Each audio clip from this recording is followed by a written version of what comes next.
Okay, now we're on Daf Yutes Omid Beis. V'yomer Rav Sheshes Breder Rav Idi Shma Mino Mid Rav Kahana Eidim Cha'omru Amona Hoyitvarenu Ein Nemona. My timer came of the Avlu who are Avlu Lo Chasm. Again, we go back to the principle of Ein Odom Meisim Atzmo Rosh. If the Eidim testify about this star, that it was a star Amona, and they attach their signatures to a star, which is now going to be given over from the lover to the malva without any intention of the lover getting money, receiving a loan down the line, but not now. And this is called an avla because the Torah prohibits the malva from holding on to a star amona. Now the Eidim are saying, well, we were part of this whole enterprise of creating a star amona. They're making themselves into a child. They should never have signed on a star amona. The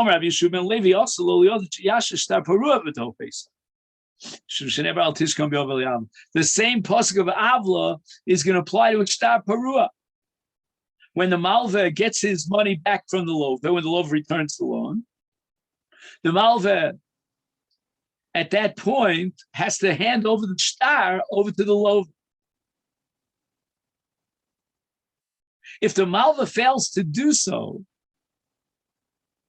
and he retains possession over the star, he's holding on to an avla. He's violating the Isur of Al Tishko B'Olech Avla because he may inadvertently find this star up in his attic amongst all the documents, and lo and behold, he sees, wait a minute, so I extended a loan to so-and-so. He doesn't remember that so-and-so paid him back. The Rav Mishmei the Rav Amri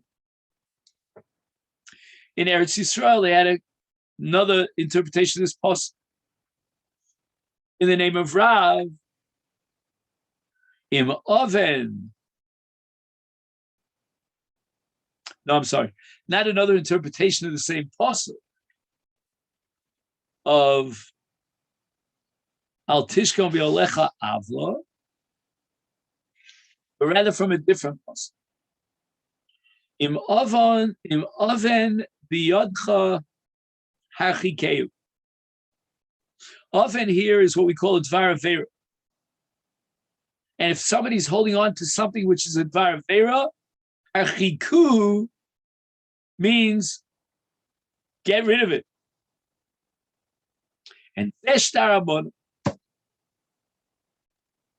so it's an avera to write a star amona, and it's an avera to hold on to a star amona. V'chein star pas.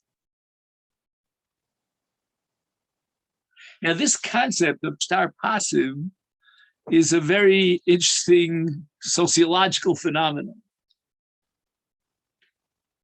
Back in the day, and it's probably true even today, people like to show themselves as if they were wealthy. If a person holds on to a star, and the star says that so-and-so owes him a substantial sum of money, he presents himself as a rich guy. So let's give an example. There's Reuven and Shimon. Reuven wants to be Mephaye Shimon. Maybe Reuven wronged Shimon, and now he wants to be good with him. And Shimon says to him, you know what? Do me a favor. Write me a star with 2 Eidim signed on it that you owe me $1 million. And that's going to be part of the friendship. So Shimon is now holding on to a star, and Reuven never borrowed $1 million. So the star is a false star. That's called a star paisim or pasim. He writes here, Unichtav al dvar sheker. Shemafaya says, Chaverushu ovo mamino. He tries to show, after Reuven, let's say, wronged Shimon, oh, I love you and I'd do anything for you. Make up this whole star, which is a whole fabrication, in order to give me a star that shows Kilu, I'm a millionaire. And this is derived from Al Tishko B'Olecha Avla Zeshtar Pasim Oh, I'm sorry. So the second pasuk now that we're quoting him, Oven, B'yodchar Chikeu is a star, Amona and a star pasim, which are almost identical. And now what are we going to do with the original pasuk? Al tishko b'olecha avla zeh star parua. So this is the third star which you're not allowed to hold on to. The love already paid you back. You're not allowed to hold and retain possession of the star. So the Gemara now analyzes these cases of shtaros that you shouldn't be holding on to. Man diyomer star parua kol shkein star amana. If star parua is asur, you're not allowed to hold on to it. How much more so you're not allowed to hold on to a star amana? And the Gemara is going to try to explain why. Uman diyomer, according to Rav Kahana, he said that the pasuk is telling you you're not allowed to hold on to a star amana. Al star parua lo. In the case of a star parua, there's a very good reason to justify why the malva wants to hold on to that star. The zimin, the mashile, apshite, the safra. Let's explain. The love writes a star to the malva, meaning he commissions two Eidim to write a star that he borrowed money from Lamazug from Reuven. Now, who has to pay for the star? What's called pshiti the safre. Who has to pay the wages to the scribe who is writing the star? And offhand, you might say it's the malva, because he's the one who's going to get the star. He's going to hold on to the star, and he's going to use it as proof and against the love. No, the love is chayiv to pay the writing of the star. Why?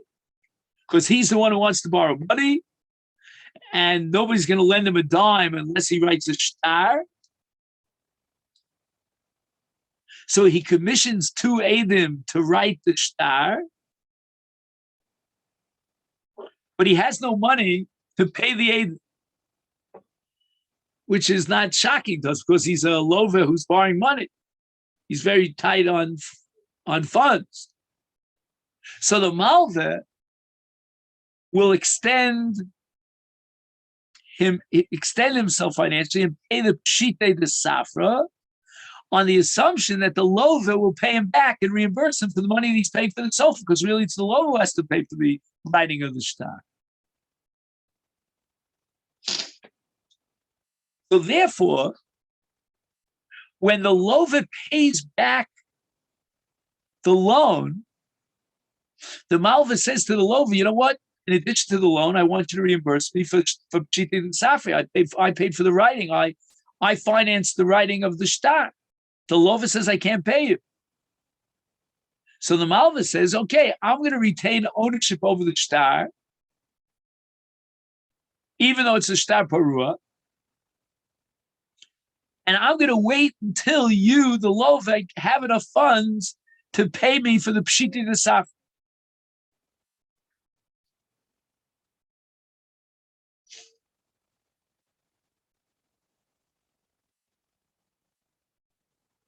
It's almost like security. Do you know what I mean by security? Like, for example, like your wife is a real estate agent, so she'll probably has this all the time. Somebody wants to rent an apartment, but the renter, the owner of the apartment, is afraid of damages, and it's almost inevitable. So they take a check, like a picadon, in lieu of damages. Here also, the malva is going to hold on to the star as a kind of collateral to guarantee that the lover is going to reimburse him for pshiti the saf. Because the malva is going to say, I'm going to hold on to the star. The lover is not happy about it. He doesn't want the malva holding on to the star. He wants to get the star back. He paid up the chol. The malva is going to say, no, I refuse. I'm going to hold on to the star. It's like, I have you by the gergel.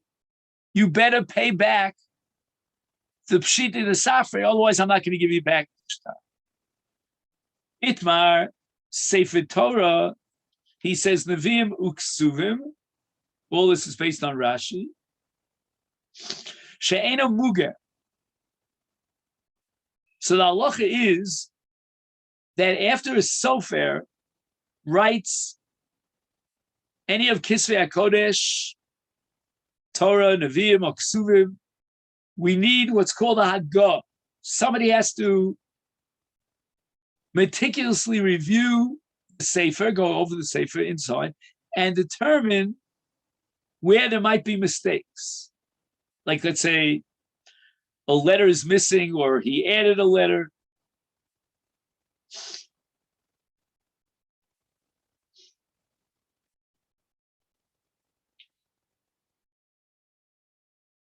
So basically, the halacha is that even though the sefer was written by a reliable sofer, it has a chazaka that it might have toyos, might have mistakes in it, or it does have mistakes in it.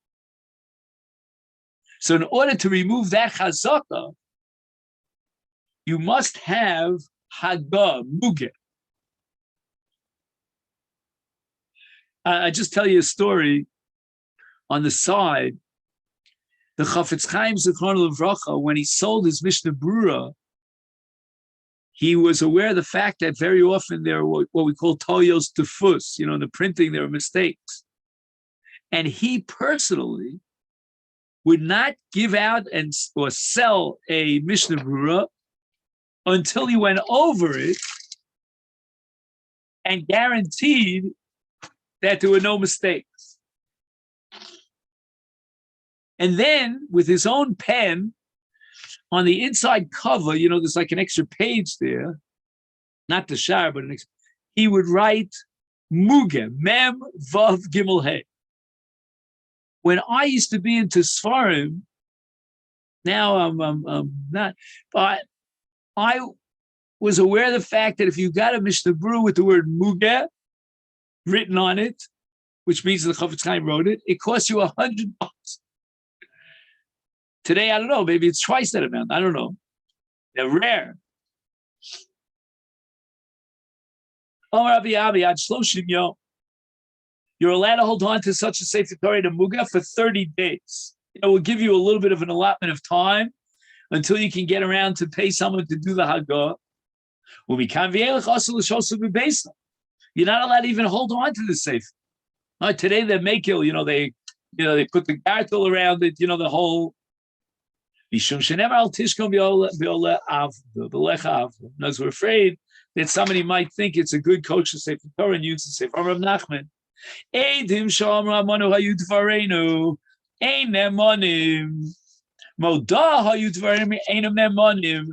they claim that the mocher, the seller,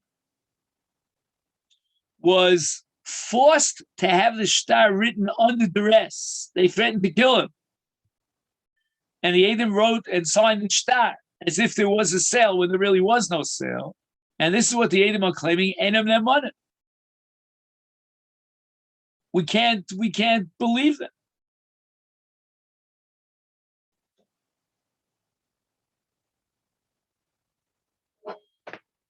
Not sure how this might be different than Anusim. Anyway, my Ravashi Omar, he disagrees. Hamanu Yizveinu Nemanim. That's certainly an avla, but Modah Yizveinu Nemanim. Nighttime. Oh boy, so much dust. Excuse me. High nitan likaseh, high low nitan likaseh. There's no leniency, no license, and permission to write a shtar amon. It's just completely prohibited.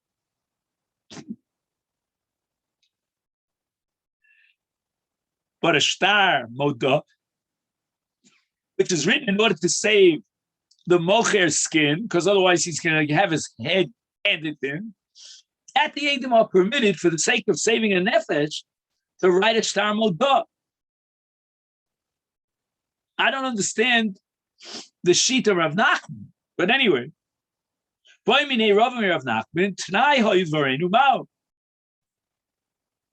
What's the deal if the Edom who testified and signed the shtar mecher And now they come to Bezdin and they said, wait a minute. We forgot to mention, and it was not written in the shtar,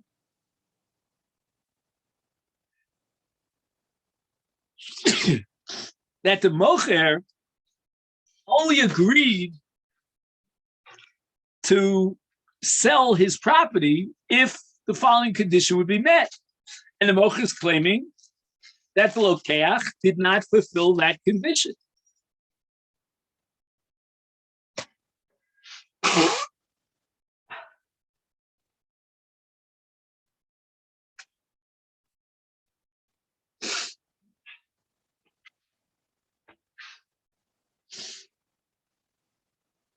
So the Gemara now Rava vacillates as to whether or not Tnai Hayu Dvarenu is the same as, let's say, Shtar Almana. And here's the way the Gemara analyzes the two study. Modav Almana, he's going now according to the Shita of Rav Nachman, that even a claim of Modah is not accepted. They aren't believed. And certainly not on Amon. And the shtar is not worth a piece of paper if it's a Modah, if it's an Amana, and even if it's a Tanai, because the Lova apparently, or the Lokeach did not fulfill the Tanai. So the mecher is batul uvuta. Oh, Dilma, what should we say? No, Tanai miltzach riti. The mecher is a mecher, and the Tanai is a separate story. It means that the Tanai is coming to be mavatal the mecher, but the mecher itself, in and of itself, is a valid mecher. So when the Edom tell a story about Tanai, they're not undermining their original Edus in the shtar. There was a mecher. But they're talking about something that's zaitig, it's external, it's outside of the mecher. It's a Tanai milsach riti. So when the Edom say Amana or Modah, then they're makrishem es hashtar. Right? They deny that there was ever halva, there was ever a sale. But here in Tanai, they are admitting and testifying that there was halva, there was a mecher, just that now they want to add it to not. Amalei, Rav Nachman responds to Rava ki asul kame the commanded dina. When, let's say, a buyer purchased the land, and he comes in front of us with edim that is signed, attesting that there was a mecher, Amridalu zilu kamchu tanayayu v'chusaladina. We tell them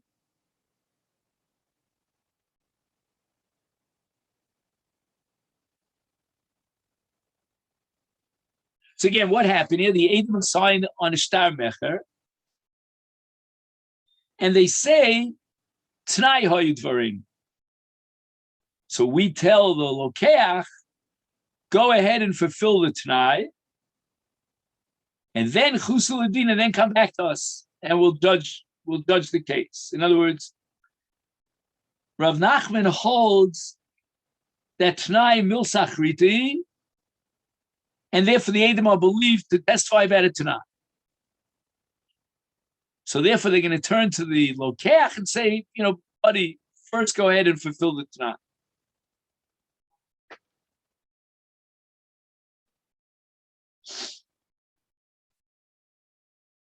Now, what happens if you have two witnesses signed on a shtar, and only one of them claims that there was a Tanai in the mech? Eid Omer Tanai, the Eid Omer Eino Tanai. So it looks like we have a hakchasha between the two Eidim.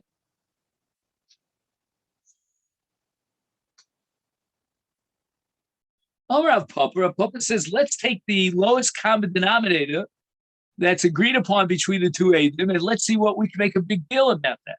Travayu bishtar ma'al Yaakov Hadik. Both of them admit that the transaction took place. Bahai, and this one aid, the Ka'amri Tanai, Havile Chad, is a Yachid, the Ein Dvar Shal Echad, B'Makom Shnayim.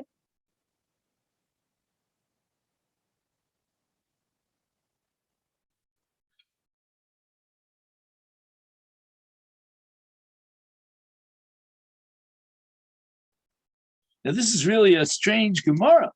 What do you mean, Ein Dvar Shal Echad B'Makom Shnayim? I mean, there are only two Eidim. And now you're telling me the Eid is contradicting two Eidim. What do you mean he's contradicting two Eidim? He is the one of the two Eidim, and he says that it was a Tanai.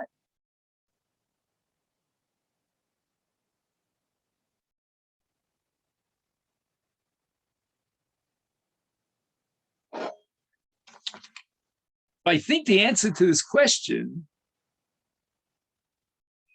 is Reish Lakish's principle of Eidem Achsuma Shtar Nasa Kavitcha Nechra Edusam Bebez. And that means that Bezdin will certify and validate the Shtar. And now we have Eidus without a Tanai. So it's very interesting. It's almost like a schizophrenic here. You know, he sits on the Shtar, and he sits in front of Bezdin and testifies against himself because he signed on the Shtar. So that's called Echad B'Makom Shtar. Maskif La Rav Huna Breder Rav Yeshua. Ihachi, if you're going to say that if one of the two witnesses signed on the Shtar claims Tanai Hayu Dvarenu,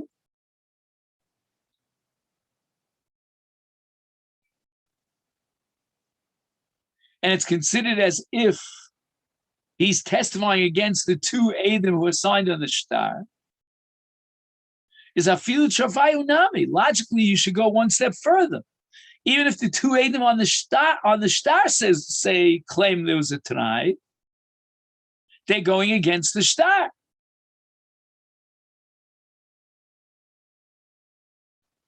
Because the Shtar doesn't mention anything about a Tanai.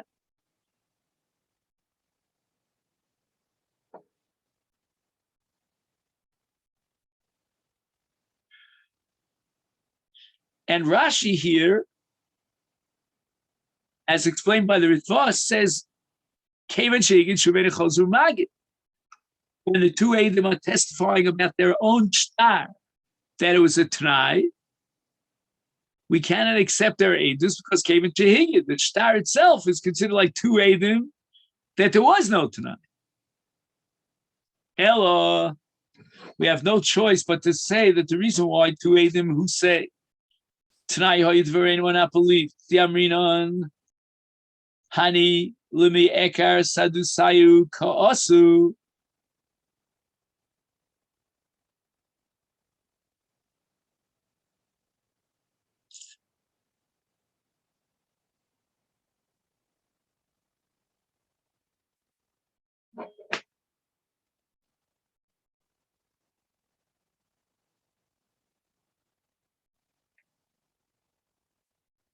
Okay, now we have to figure out what does the Gemara mean.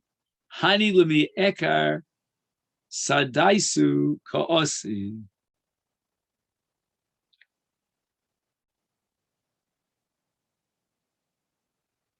So he has here a shtickle par again from the Ritva that introduces the concept of toch kidei dibur.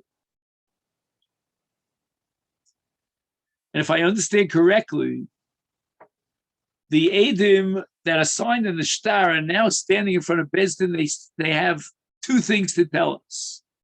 First of all, they tell us, yeah, we signed on the Shtar. And then they say, but it was a Tanai. Now, in doing so, they are basically oker.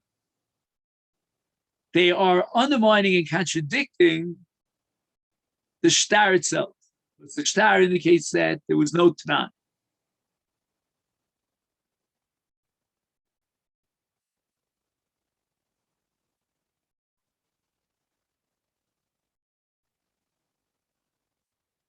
And what we're going to do is we're going to integrate into one whole their testimony about the shtar, which is Kiyum HaShtar, and the Tanai.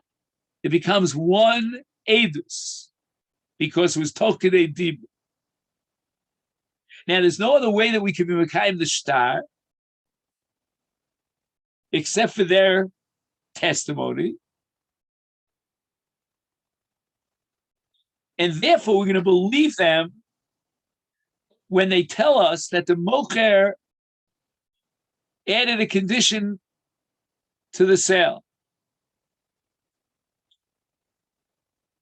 And we're going to add that this is not like Modah and Omana, where they're Oker Legamri as they do so, Haksu B'shtar, but rather T'nai Milsach Ripehi. So the Eidim are not being Oker Legamri, they're Eidim. They're just saying, okay, there was a Mecher, and the shtar is testifying correctly about the accurately about the Mecher, but there was a T'nai. So when they're Makayim the shtar, in effect, they're really activating the Eidos of the shtar, because without Kiyum, it's not valid. And when they activate the Eidos of the shtar, anything that they add Tokidei Dibur, as long as they're not Oker, their original Eidos, is considered part of the Eidos. So they're Makayim the shtar, and they add that what was omitted from the shtar, but was only discussed orally, was a Tanai. So the Gemara says, I don't understand. If that's the way it works, in the case of two Eidim, then the same logic should apply if there's only one Eid. Meaning the one Eid who testifies about a Tanai. Hani nami leme eker saduse kod. The Erechad, as long as it's Tokidei Dibur the Kiyum, is continuing his Eidus, and he's undermining his original Eidus that he signed on the shtar without a Tanai, and he's saying, no, there was a Tanai in the Mecha.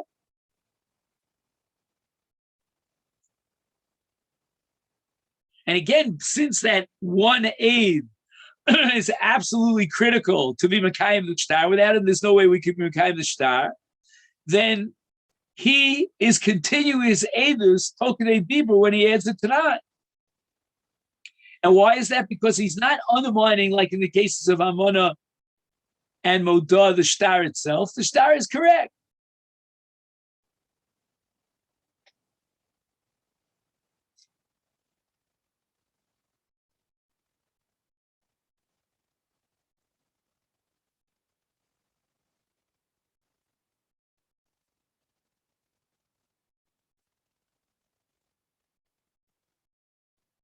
So in the footnote here, he adds something important. He says that Eidus Zuchet Tnai Hoyut Varenu Ba'a Kehemshech L'Divrei HaEidim HaMakayim HaShtar V'Eina Eidus Nifredes.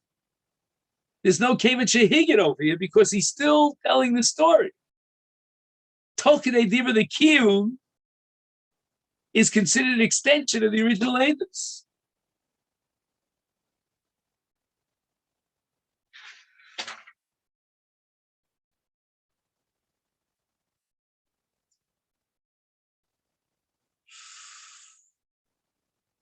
So again, let's just go over this. According to our Papa, when 1:8 says T'nai, we can't believe him.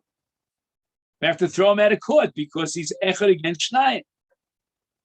According to Rav Huna, we will believe the aid because he never completed his Eidus. He was coming to Mekayim the shtar, and now Tokidei Dibur, he says there was a T'nai. So this shtar cannot stand on its own without the addition of the T'nai, because there are only two Eidim with signed on the shtar. One of them says T'nai. And the Gemara concludes, V'hilchas Rav Huna b'rei Rabbi Yeshua. We accept the second opinion that even an Eid Echad of the two Eidim sign the star is believed to say T'nai Hayid Varenu, because we cannot be Mekayim the star without him. So his Eidus continues, and now he's adding the T'nai. Okay, let's see if we can extend it if you have another 2 minutes. So the Eidei Ashtar have died. We know that this is an authentic shtar. There was no counterfeit, and these are their signatures.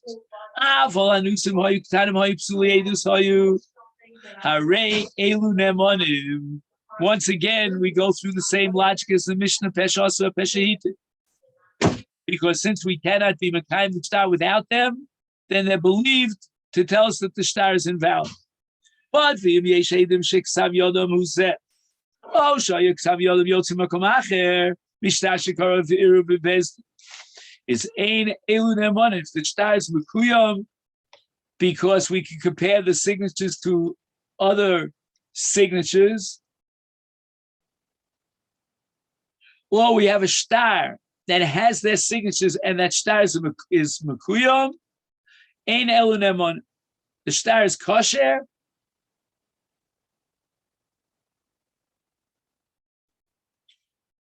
Now, this is very odd. What do you mean the shtar is kosher? You have two Eidim who are testifying that the shtar is possible. And even if you'll assume that the shtar speaks for itself and is machshir itself, it's trey, it's 2 against 2. So how can you tell me the shtar is kosher? How can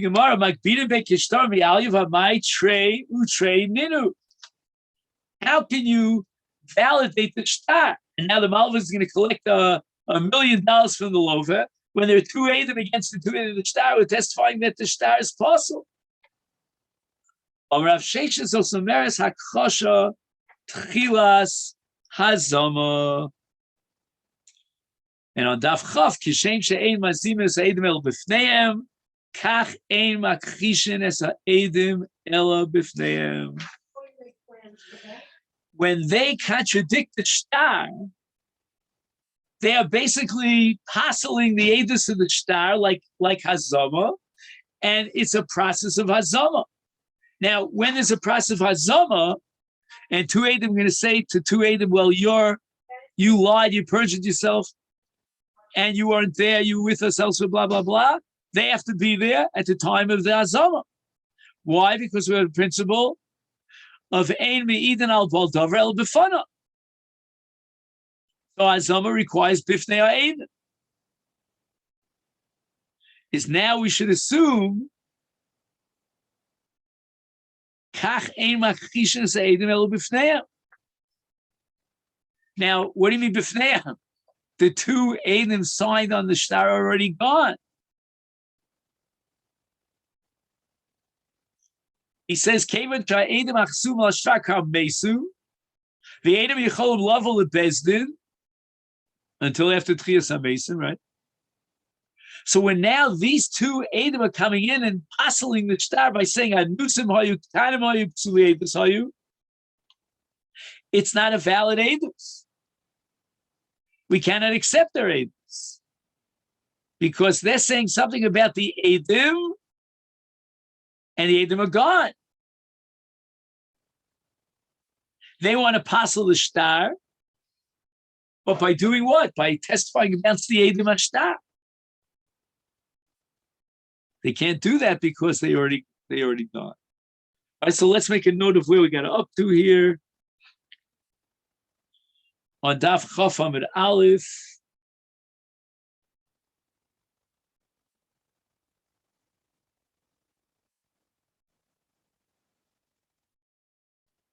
Amar Rav Nachman.